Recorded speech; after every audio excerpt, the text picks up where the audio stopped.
നേത്ര സംരക്ഷണത്തിന് നമ്മുടെ Ahalya. Ahalya foundation eye hospital, കേരളത്തിൽ എല്ലായിടത്തും. നെൽകൃഷിയിൽ 100 മേനി വിജയം കൊയ്ത് സുഹൃത്തുക്കളായ യുവാക്കളുടെ മികച്ച മാതൃക.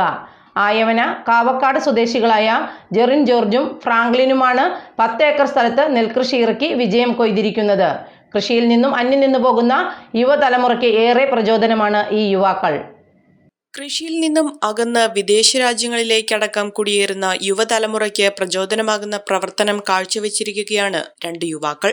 ആയവന കാവക്കാട് സ്വദേശി ഫ്രാങ്ക്ലിനും വാഴക്കുളം മുല്ലപ്പുഴച്ചാൽ സ്വദേശി ജെറിൻ ജോർജുമാണ് 10 ഏക്കർ സ്ഥലത്ത് നെൽകൃഷി ഇറക്കി 100 മേനി വിളവ് കൊയ്തിരിക്കുന്നത്. പാട്ടത്തിനെടുത്ത 10 ഏക്കർ സ്ഥലത്ത് കൃഷിയിറക്കി കൃഷിയുടെ എല്ലാ പണികളും സുഹൃത്തുക്കളുടെയും മാതാപിതാക്കളുടെയും സഹായത്താൽ ചെയ്ത് ഏറെ അഭിനന്ദനം അർഹിക്കുന്ന പ്രവർത്തനമാണ് ഇവർ കാഴ്ചവെച്ചിരിക്കുന്നത്. 3 വർഷമായി പൈനാപ്പിൾ ഉൾപ്പെടെയുള്ള കൃഷികൾ ചെയ്തു വരുന്ന ജെറിനും ഫ്രാങ്ക്ലിനും പുതിയൊരു ചുവടുവയ്പിലേക്കാണ് നെൽകൃഷി എത്തിച്ചിരിക്കുന്നത്. തരിശായി കിടന്ന 1 ഏക്കർ പാടമായിരുന്നു ആദ്യമായി കൃഷിക്ക് തയ്യാറാക്കിയത്. ഇത് വിജയം കണ്ടതോടെ സമീപത്തെ പാടമുടമകളും ഇവർക്ക് കൃഷി ഇറക്കുന്നതിനായി സ്ഥലം വിട്ടു നൽകുകയായിരുന്നു. ഇതോടെയാണ് 10 ഏക്കർ സ്ഥലത്ത് നെൽകൃഷി ചെയ്ത് വിജയം കൊയ്തിരിക്കുന്നത്. പൊന്മണി ഇനത്തിൽപ്പെട്ട നെൽവിത്തുകളാണ് ഇവർ കൃഷിക്കായി ഉപയോഗിച്ചത്.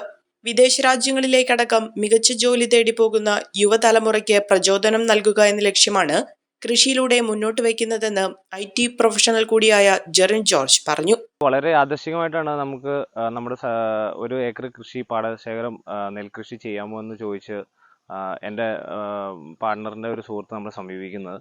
അന്ന് ഇതിനെപ്പറ്റി വലിയ ഗ്രാഹ്യമില്ലെങ്കിലും ഞങ്ങൾ ഒത്തൊരുമിച്ച് പൈനാപ്പിൾ കൃഷി ചെയ്യുന്നുണ്ട്. പക്ഷേ ഇതിനെപ്പറ്റി പഠിക്കാനുള്ള ഒരു ആഗ്രഹത്തിൻ്റെ പുറത്ത് നമ്മളത് ചെയ്യാൻ തീരുമാനിക്കുകയായിരുന്നു. അതിനുശേഷം ഇതിപ്പോൾ 3ാമത്തെ കൊല്ലമാണ്. ഓരോ കൊല്ലം കഴിയുന്തോറും ഞങ്ങളിലുള്ള വിശ്വാസം, ഞങ്ങൾ ചെയ്യുന്നതിലുള്ള വിശ്വാസം കണ്ട് അടുത്തടുത്തുള്ള ആൾക്കാർ ഞങ്ങൾക്ക് കൂടുതൽ പാടശേഖരം തരികയാണുള്ളത്. ഇതിലെ എല്ലാ പാടശേഖരത്തിൻ്റെ എല്ലാ ഓണേഴ്സിനെയും നോക്കിക്കഴിഞ്ഞാൽ എല്ലാവരും 60+ ആണ്.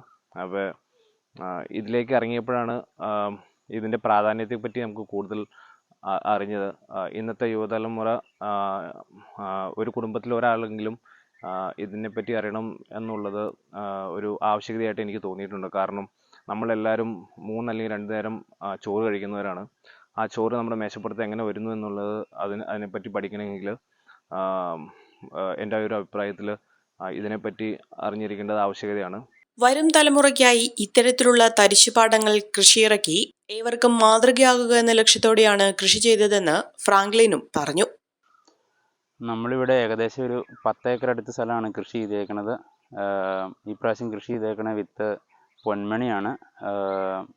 നമ്മളിത് നടുവല്ല ചെയ്തേക്കണേ, വിതച്ചാണ് കൃഷി ചെയ്തേക്കണേ. അതിനൊക്കെ ഒത്തിരി ചേട്ടന്മാരുണ്ടായിരുന്നു. തങ്കൻ ചേട്ടൻ എന്ന് പറഞ്ഞ ചേട്ടനൊക്കെ നമ്മൾ വളരെ സഹായിച്ചിട്ടുണ്ട്. ഇവിടെ നമ്മൾ തോടുണ്ട്. അപ്പോൾ തോട്ടിൽ നിന്ന് വെള്ളം ചിറ കെട്ടി കയറ്റിയാണ് ഇവിടുത്തെ കൃഷി ചെയ്തേക്കണത്. ഇതിപ്പോൾ ഏകദേശം 120 ദിവസം ആയിട്ടുണ്ട്. ജെറിനും ഫ്രാങ്ക്ലിനും എല്ലാ കാര്യങ്ങൾക്കും ഒപ്പം നിൽക്കുന്ന സുഹൃത്തുക്കളുടെ അകമഴിഞ്ഞ സഹകരണമാണ് ഇവർക്ക് ഇത്തരത്തിലുള്ള മികച്ച വിജയം കണ്ടെത്തുന്നതിന് സഹായകരമായത്. നെൽകൃഷി വിളവെടുക്കുന്നതോടെ പുതിയ സ്ഥലങ്ങളും ഏറ്റെടുത്ത് പുതിയ കൃഷിരീതികളും കൃഷികളും പഠിക്കുന്നതിനും കൃഷി ഇറക്കുന്നതിനുള്ള തയ്യാറെടുപ്പിലുമാണ് ഇരുവരും. ചമയങ്ങളില്ലാതെ, ചായമില്ലാതെ, മായമില്ലാതെ ഹൈസ.